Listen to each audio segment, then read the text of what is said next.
On parle tous de la réussite, on le crie partout à qui veut l'entendre, on chante presque chaque jour, demain sera meilleur. Mais on n'est pas malheureusement encore prêt de payer le prix. Le prix, oui, le prix de la patience, le prix de la détermination, le prix de la persévérance, le prix de la discipline et rigueur personnelle, le prix de la constance. La réussite digne de ce nom ne tombe pas du ciel. Sans action, il n'y a pas de réaction. Pour récolter, il faut semer et on récolte ce que l'on sème. Là où nous sommes, ce que nous sommes aujourd'hui reflète exactement les efforts que nous avons fournis jusque-là. Ce que nous sommes et là où nous sommes reflète également les décisions et le choix que nous faisons chaque jour. Es-tu satisfait de ta situation actuelle? Les efforts que tu as fournis jusque-là sont-ils proportionnels ou à la hauteur de tes ambitions? Est-ce que tu reflètes et incarne sincèrement le changement que tu veux dans ta vie? Voilà autant de questions que tu devrais te poser chaque jour. À partir d'aujourd'hui, tu ne devrais plus vivre sans objectif ni plan pour ta vie. Sache qui tu veux devenir, où tu veux aller, à qui tu veux ressembler. Identifie précisément ce que tu veux devenir dans tout le plan de ta vie, sur le plan de la santé, sur le plan des finances, dans le domaine de l'amour et qu'en sorte. Warren Buffett dit: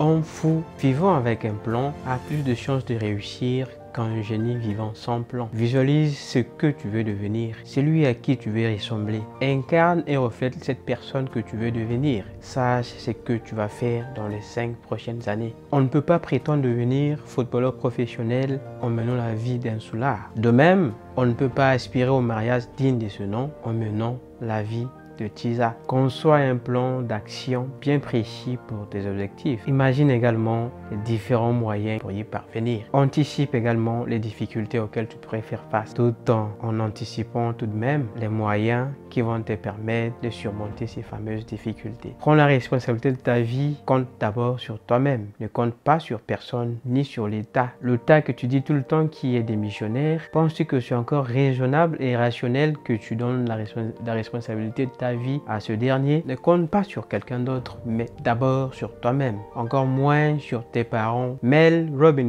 dit: la seule personne capable de donner dignement, sans rien attendre en retour, tout ce que ton cœur désire, c'est cette personne que tu regardes dans le miroir. Tu sais bien de qui il s'agit. Tu devrais avoir un modèle, quelqu'un qui t'inspire, quelqu'un à qui tu voudrais ressembler. Lis des livres qui apportent des solutions aux problèmes auxquels nous faisons face quotidiennement. Ces livres qui apportent du changement profond dans ta vie. Malheureusement, le constat fait qu'on s'intéresse de moins en moins aux livres. On dit souvent que si on veut cacher quelque chose à un Africain, il suffit de le mettre dans un document. Fais à ce que cette réalité, cette parole soit totalement fausse pour toi. Tu sais, comme moi, que pendant la traite négrière, les maîtres d'esclaves ne voulaient pas vraiment ne voulaient en aucun cas que les esclaves apprennent à lire. Parce qu'ils craignaient qu'une fois qu'ils ont la connaissance du livre, ceux-ci pouvaient apprendre beaucoup de choses qui pourraient leur permettre de se révolter contre leur maître. Tu conviendrais avec moi à cet effet combien il est important de lire et combien les informations se trouvent